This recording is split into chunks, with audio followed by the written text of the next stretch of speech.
Hello, everyone. Welcome to our very first Open Studio Tour Roanoke artist interviews. We are here with... I'm Lynn Donihe, and I have Willow Pine Studio. The studio is actually located on Westover, right behind, right off of Grandin, behind Rockfish Restaurant. Excellent. So if you are interested in her work, there will be more information in the links down below. And of course, at the end, we'll have her let everybody know how to find her.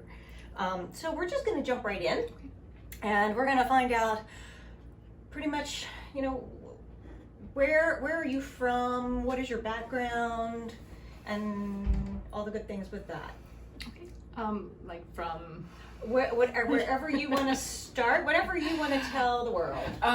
Okay, actually, I'm from Eastern North Carolina, and that is still such a big part of me. And a lot of the things that I do and I think and I sketch just go right back to Eastern North Carolina. But I went to college and I was a city planner, and I was arty all my life. It just wasn't an option for college, but it's something I've had to do. And right now I teach English at Lucy Addison Middle School for 8th grade. Excellent. And you're doing your artwork. And I'm doing my art. Yes, this is my love. This is my love. And so what inspires you? Everything. A sunrise, just the glow of colors in unexpected places, unexpected combinations of colors, peeling paint, worn surfaces, beautiful striations in rocks, just incredibly deep colors, glazes that just seem to go on and on and on. Words. I mean, I find that a lot of the work I do sometimes just comes down to what I've read something and I'm trying to express it physically. So, in your form of art, which is what are you known for? I'm a mosaic artist, and I use just about anything in my mosaics. I started out using these tiny little tiles.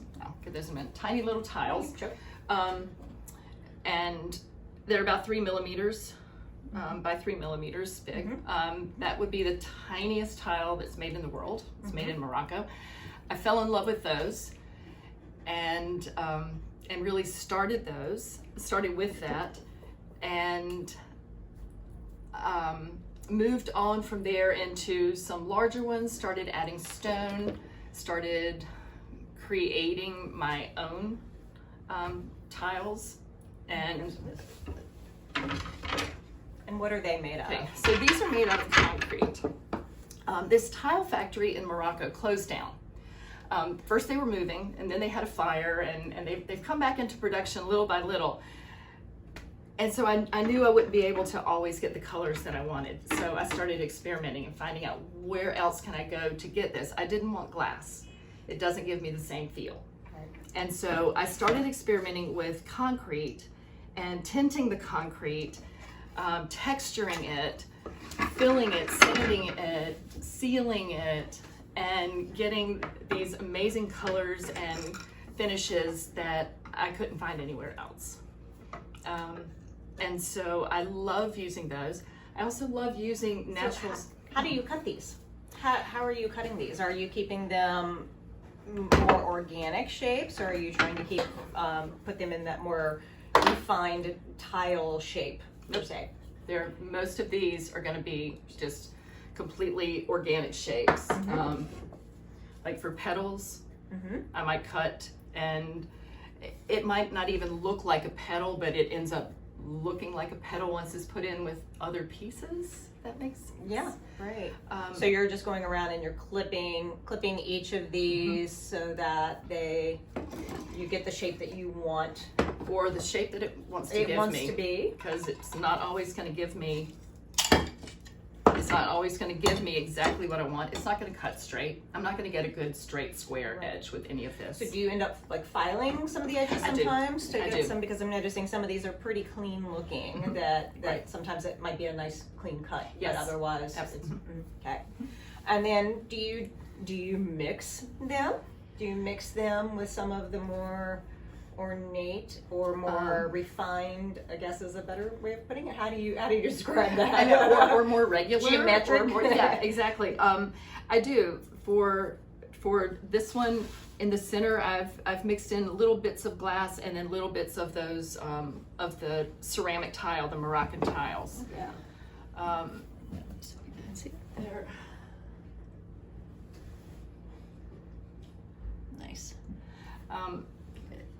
So and with those, I think that kind of got me going, even looking further for handmade tiles that other mosaic artists make out of ceramics, and sometimes even pieces of broken pottery.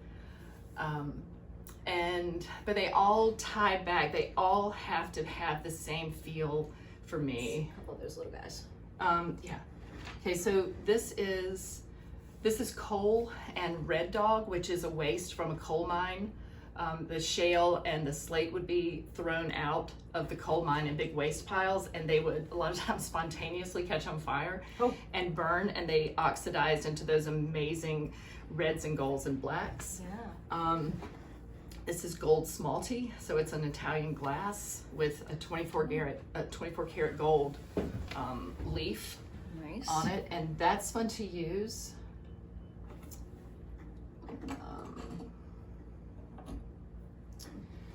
And these are just some small little sample, leftover pieces. A lot of times at the end of the day, if I have some leftover thin set, I'll just make tiny little squares of something, and I'll do something with them one day. It's a magnet. That's a magnet.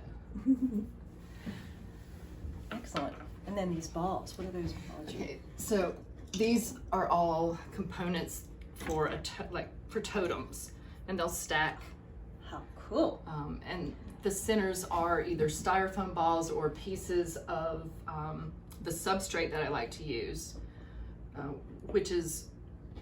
And so are these each individual little pieces? Oh, so They are. each I one make. of these. I can make tiny little flowers separately, and I can go through and make hundreds of those and then use them as I need them. So they're all broken pieces of tile set in the wet thin set. So this is a little, let me see that. Oh, I can't see that. So just kind of hold it up and we'll add you can see all the little pieces. And then she has it set up so that then this guy sits on top, like a little totem. And there's some finished ones downstairs that might have a bird sitting on top of them. Fabulous. Love that.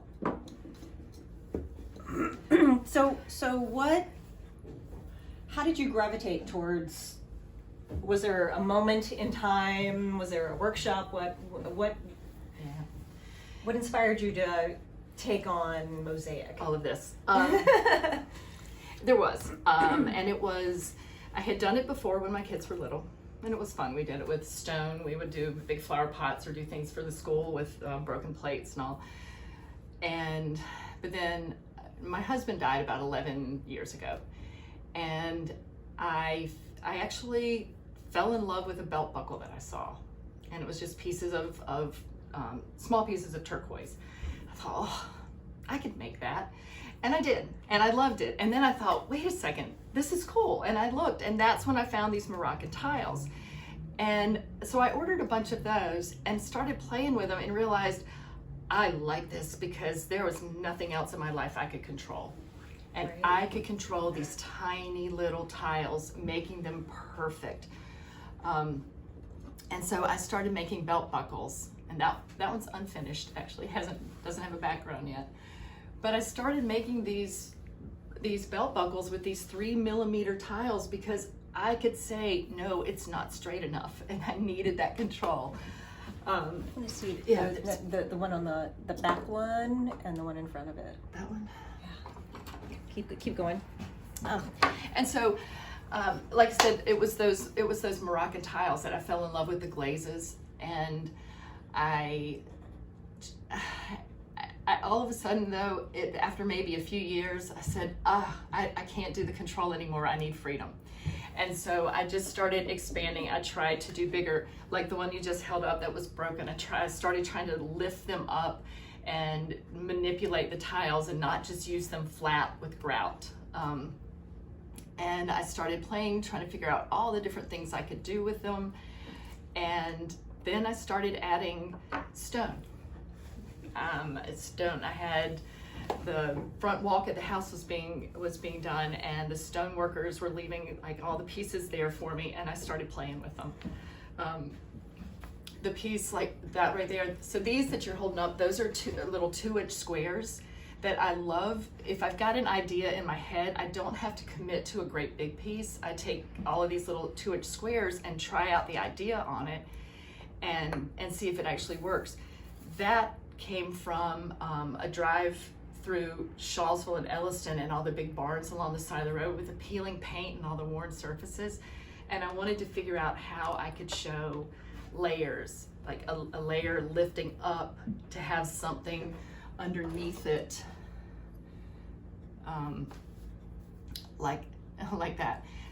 So all of that just kind of evolved it into just thinking about, I love thinking in metaphors, and I love the whole idea that everything is just, we're all layers, and I love like peeling layers back, and sometimes layers are ripped back, and sometimes they're cut neatly apart, and I love trying to show that with the mosaics.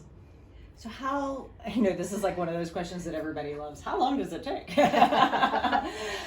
but typically, how do you, what is your process to, and how long does that typically take for certain pieces? Sometimes I will sketch things out, but never really detailed, just kind of a rough idea. But a lot of times I'm just working from an idea in my head. Yeah, and so something like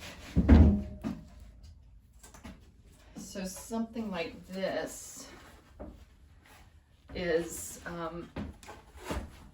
a piece that, so the inspiration, I said I can get inspiration anywhere. I went into a fabric store in Richmond and went back in the trims corner in the back and completely flipped out. I just wanted to stay, I would live there if I could, but just the way the colors were arranged, the way the textures of the trims were arranged. So I when I started this, I didn't really have a sketch. I sort of had a sketch of general areas. I want a chunk of this and a chunk of this, but that was it. And so this so far has probably been close to 65, 70 hours of piecing things together and making sure that the right colors and textures are next to each other to get a feel. It's a feel, and that's the hard part, is trying to make it look like the feeling that I have. I'm gonna get a little close up of that.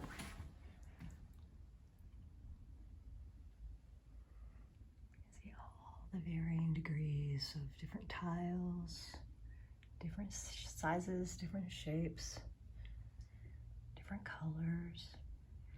So you've got rock and tile, and is the black the coal, or are those made? I have lots of shale, both shale that comes from around here and shale from up in Pennsylvania. Okay. Then you've got over here some of these little round balls are bits of leftover thin set. So at the end of the day, I can take the thin set and roll them into balls and let them harden, and that gives me a new material to work with. Sometimes I work with just chunks of it, and then there is some, I can cut the thin set to get with the nippers, just to get a flatter surface. And then there is some of the shiny in here is coal, and then just other stone that I found. This came from this shale came from the median right in front of my house. So I find it everywhere. Love it. That's amazing. That's really fantastic. All right. So, experimentation, is that pretty much all you do? Or do you, I mean, you said earlier that sometimes you start with a sketch, sometimes you have an idea, but then is it really just playing with the materials to let them talk to you? A lot of times it is. Sometimes a piece will be almost pure experimentation from beginning to end. I'll get to a place and think, I don't even know where to go next with this. And I just start playing, just see what can I do with the tiles.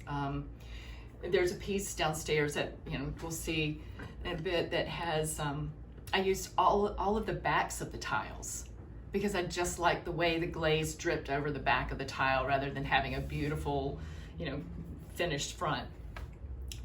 And so sometimes just to see, to lift something up or to use something backwards or to cut something or lift it on edge. I love the experimentation. It gets me in trouble sometimes because it takes longer that way. Mm-hmm. And it doesn't always work. And I'll come back at night sometimes and go, I'm just gonna scrape this off. And some days I'm like, no, it's okay. And I'll find something and maybe I'll drill it out a couple days later and replace it. But usually it's, all right, well, if it didn't work, let me figure out how to make it work into what I'm doing. It's fabulous.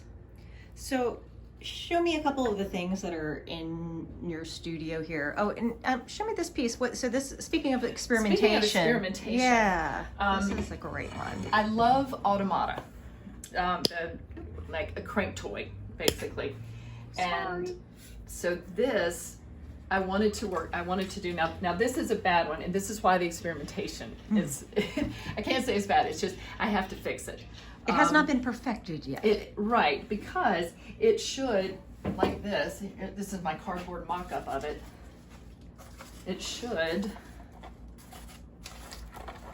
crank and have the little bees on the inside move around. On this one, now I understand what I did. I made this too long, and so it doesn't want to move. When I do this, it's too long, so that's okay. I know what to use now. I've played around with it.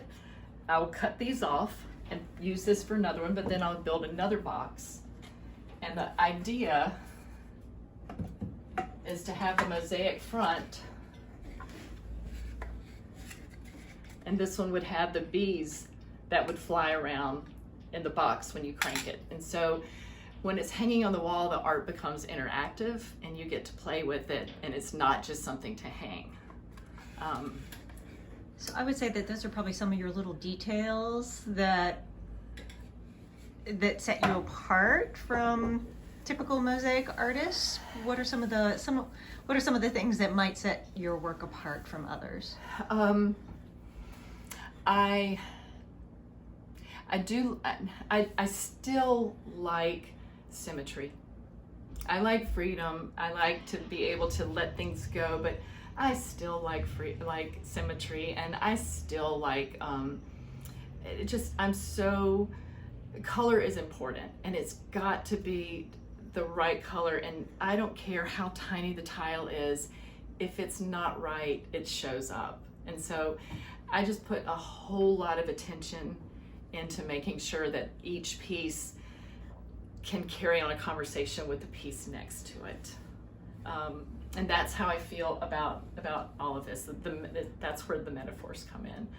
They all have a conversation. I have a piece downstairs where I was working on it in different sections, and it got to the point where they were close. I thought, this doesn't work. These are two different things. And I played and played and played, and then it was 11 tiny little pieces of tile and stone that ended up connecting the two and let them talk to each other, if that makes sense. Perfect. We'll go take a look at that one, definitely. That's cool. So I'm just going to show a little bit of Lynn's studio here for people who may be coming on the tour. This is an upstairs space. It might not be 100% navigable for everyone. So I just want to kind of give a little look-see of what you can see here. But we're hoping that anybody who can will come upstairs to see everything. And then, you know, you have to have the important part with your hot pot. Lots of little containers, lots of containers of things, lots of color. So for your tiles that you make, what kind of color are you using in them for the cement tiles? So like these cement tiles here. So I have, the concrete that I use is from Buddy Rhodes, and they have pure pigments that they use, and I've got a bunch of their colors that I can then blend and mix to different, you know, different intensities. And then on top of that, there are also concrete stains. There's a thing called bone paste that I can tint and fill in. When I texture and end up with holes and things, I can fill those in with another color with the bone paste. Then I can sand, and I can actually use the concrete stains to kind of tone it in any direction I want to. Ah, very cool. All right, so we're gonna go downstairs. Do you wanna go first? Sure. We'll give you guys a little quick glimpse down there. We're just gonna keep on rolling with it. All of these, I've been picking up broken pencils at school Oh, because that's going to be a mosaic one day. Perfect. Things, I go on hikes and I get back to the car, and whoever I've been hiking with said, I had no idea you were stopping and filling your pockets with rocks, but I stop and fill my pockets with rocks. I fill my kayak with rocks when I go down on the river. Oh my gosh, that's fabulous. I love that. I collect rocks everywhere I go. And these are all the Moroccan tiles over here. Tiny. I don't know if y'all can really experience how to. Okay, those are pimento jars. Oh no, those are baby jars. Baby food jars. Teeny tiny. All right. Wow, that's amazing. And then this wonderful mural. And then we got these fun little ship, what are they called? Ship stairs. What are they called when you have to go every other foot? I don't know, it's some European staircase, I think. This was in here.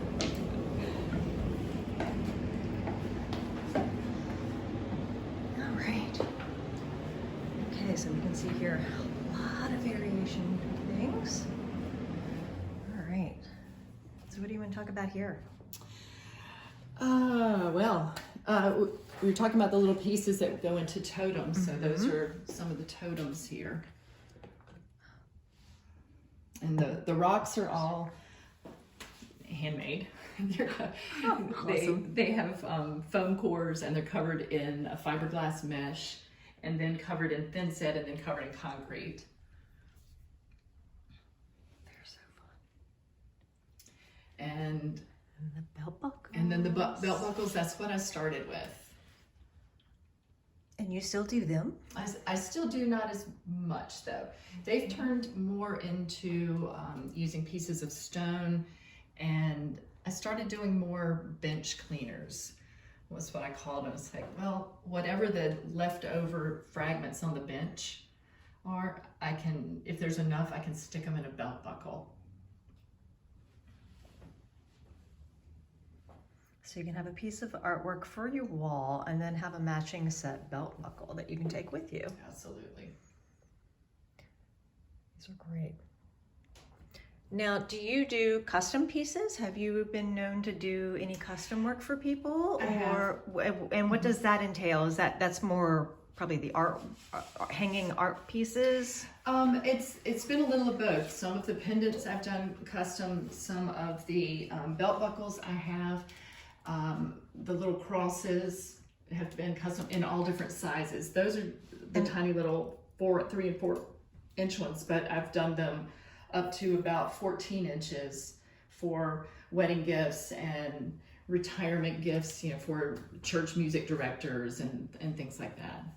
And they hang on the wall like your regular your bigger tiles. Right. I can also do a bigger wall piece, but those are harder to do custom because I never really know where they're going to go. there's no way I could draw out something. Now, this is custom. Right. If someone came and said, I want something pretty specific, or if I want something, these are kind of the color ranges I'd like to have. Come see where I live. I mean, do you go to someone's home and see how they live and then work out a piece like that? That I could do. Like this Marlin is for a friend who wanted one for the beach, and it's all going to be done with the concrete tiles in all the different colors. So that one's going to be a little more real. I don't do as much with realism. But that's going to be one where I do sort of So it's going to be a challenge. Flowers, yes.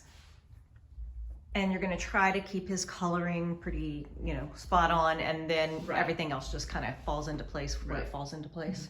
Mm-hmm. Is it going to be a black grout like you do with a lot of your pieces?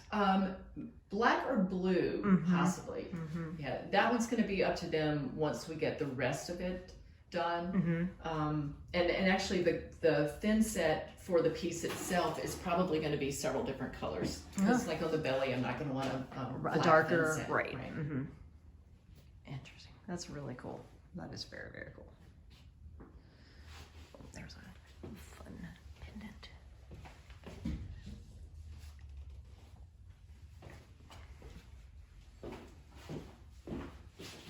And so this space will be filled up with all sorts of goodies for Open Studios. So is this, which of the pieces were you talking about earlier that had two things coming to this piece? This one. Let me lift it up. No. it's a big piece. You don't need to do that. It is. So for this, I had this ending and I had this piece coming in, and it was this in here that I needed that somehow is able to connect these sections, and it made those pieces. It just made them look like they were meant to go together, as opposed to just here's the dark and here's the light next to each other. And this is one where the little sample piece upstairs with that I said the peeling paint. Mm-hmm. That's what that was the test, so that I could do something like that on here to peel this layer of the green away and show that that layer of the tiny tiles beneath it. That is so fun. And this is the tiles actually being used upside down because I love the texture of the back, the way the glaze dripped on it. And here's stone that just needed to be lifted up. So fun. And the whole background of this is concrete. Okay, now this is my mom's, actually. My mom has dementia, and as probably about 5 years ago, as it was getting worse and she wasn't able to do jigsaw puzzles as much anymore, I gave her a bunch of pre-cut tiles and a sticky mesh and just let her play with it. And that way she could just move it around however she wanted. Then I took the design that she had and mounted it on the substrate and grouted it for her. That's so beautiful. It's a collaboration. Yeah. It's a collaborative piece. This is amazing too.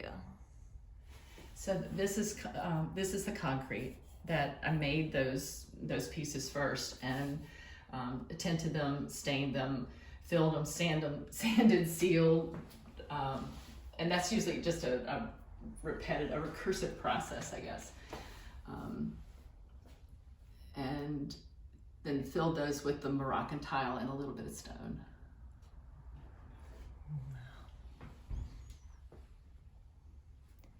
And then tell me about these guys. What are these gonna be? Okay, so these we're gonna go sideways for just a second so y'all can see really what they're gonna look like. These were designed to go under my windows out front. When the actual flower boxes fell off the wall, I thought, I should just do some mosaic ones. So those are all made from concrete that I tinted, and And there are a few pieces of glass, I think, in there occasionally. Yeah, like the on the daylilies, there are a few pieces of glass in there. But they're all weather resistant because the concrete is made for outdoors. The thin set is made for outdoors. And the surface that they're on underneath there is a foam core shower board. I use Weedy board. So it's not quite as heavy. It's not as heavy, but it is water. It does make it waterproof. That's nice. So they could be indoor or outdoor pieces of work. Right. And they may go under the windows here. I may take them home and put them under my windows at home. Or they may go under the windows on the inside. Or they could go under the windows or on the over inside. the top. Yeah. So we can make it all fun.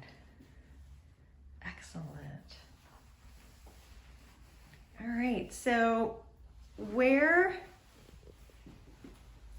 Okay. Well, here's the question that I'm going to ask everyone is.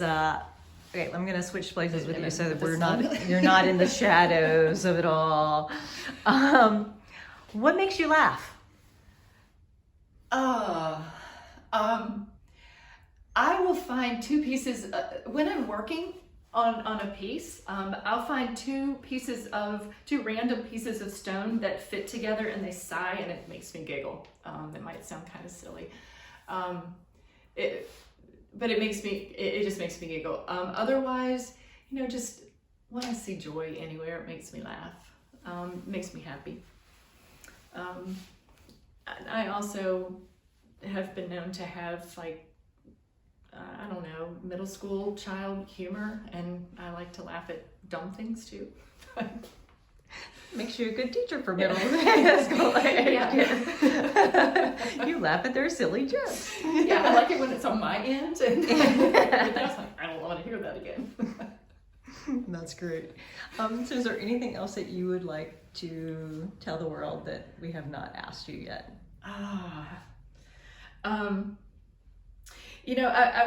will say that Mosaic is something that maybe what I'm doing doesn't feel approachable as far as something you could do yourself, but I teach classes in it sometimes, and it's just, I think it is something that anybody can get into.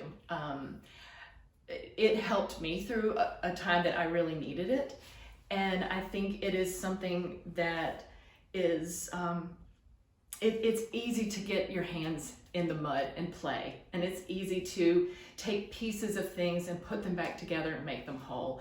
And if somebody's thinking, oh, I can't do this, I'm not artistic, I'm not creative, I don't believe any of that. And I really think that it's a medium and it's a process that can work with anybody. I love that. So where can people find you? I am on Instagram, I'm at Willow Pine Studio, and I have a fledgling website that is willowpinestudio.com, and then occasionally, on weekends, by chance or appointment, in the studio at 1920 Westover.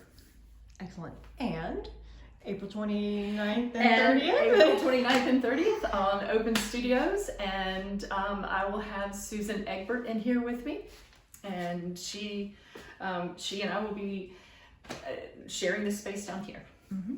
Cleaned up with all of this stuff put away. It won't be so studio-esque down here. However, this is why we do the videos, so that you can really see the true way that artists live and work. I have a bunch of different colors. Ooh, I like those greens. All right. Well, thank you everyone for joining us here. Again, this is Sarah Muse interviewing Lynn Donihe, Mosaic artist. And if you have questions, any comments, we'd love to hear. Thank you so much for joining us.